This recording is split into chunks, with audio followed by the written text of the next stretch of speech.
I'm scared. I'm scared I won't live up to my potential. When I was 17, I came to Canada, and in less than a week, I was in the biggest shock of my life. Everything around me was unfamiliar. I didn't understand people, and people didn't understand me. I would say jokes that I thought to be hilarious, and no one would get them. People would tell me jokes, and I would have no idea what's even going on. I had never seen snow in my life, and all of a sudden I was living in a city that is known to be colder than Mars. This was the weirdest thing I have ever experienced in my life. A lot was changing way too fast, and I was slowly getting lost in foreign territories. I didn't know what to do or where to go. However, I was very lucky to be in Canada. People helped me, they befriended me, and quickly I started getting used to the new dynamics of Canada. I started understanding the humor, the culture, and after my first year, I was finally comfortable. 5 years later, I found myself sitting in a room and negotiating my startup's merger with one of Winnipeg's leading marketing agencies.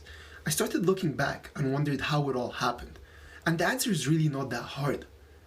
I've decided and committed to working on myself day in and day out. In my third year in this country, I was sitting in a cafe getting some work done, and I stumbled upon an article by a professor called Benjamin Hardy. He was describing how are you going to get the next 10-year goals of your life in the next 6 months. And that was the beginning of my obsession with personal development. So I started digging in and figuring out what he was talking about. And I know that right now, this word is overused, and a lot of people even cringe when they see it. However, I do believe that this is the most critical thing every human should work on. Personal development is not just about performing better at work, advancing your career, or making more money. Personal development is about getting real with yourself. It's about being brutally honest. It's about the confidence that you know that you are your biggest investment. It's not your house or the house that you just bought. It's not the TFSA account that you have maxed out. You are your biggest asset. And let me explain this a little bit more. So we all grow up and share trauma of some sort. We get trauma from our childhood, from our teenage years, maybe from our toddler years, for many different reasons. And everyone is on their path. But we all share some type of trauma. Personal development is really about digging in so deep so you know where it hurts. You recognize the pain, you analyze the pain, and then you start working on it. A lot of people are referring to this as healing, and that's right. But what comes after healing? You have got to move forward. You have to find the darkness and turn it into light. You own it, you heal it, and then you transform it. Personal development is about doing better in multiple buckets in your life. It's about letting go of your toxic traits, being better at your relationships, having a better relationship with money, improving your finances, improving your health, improving your impact on the world.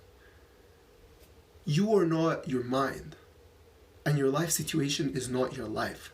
We all have the power to do great things and live up to our potential. But in order to do that, there are two main things that you should do. The first one is that you need to have a goal. And the goal needs to be so big that it has a significant change on your life. Because otherwise, you will get discouraged to pursue that goal. The second thing is commitment. You need to be able to commit to that goal and be able to say to yourself, yes, that's what I want, and I'm willing to cut out anything and everything that's going to make me not get that goal or is going to push me further away from my goal. These two things are your foundation for doing great things. An example, when I wanted to grow and merge my business or just make it bigger, what I did is that I just cut all distractions of my life. I was working 16 hours a day, and in a couple of years, it happened. When I wanted to raise my quality of life and improve my health, I decided to go and have my ACL surgery that I've been putting off for a bit. I had to give up walking for a couple of months. But now, I feel better than I felt in the past 3 years. So, you have to ask yourself these questions. Do you know what you want to do? And once you figure out that question, you have to ask yourself, do you know what it would take to get there? And are you ready to commit by cutting down anything that's going to push you further away from your goal? These three questions are very important to ask yourself. Because if we don't know where we're going, how are we going to know if we're getting there? And that's all. Peace and love.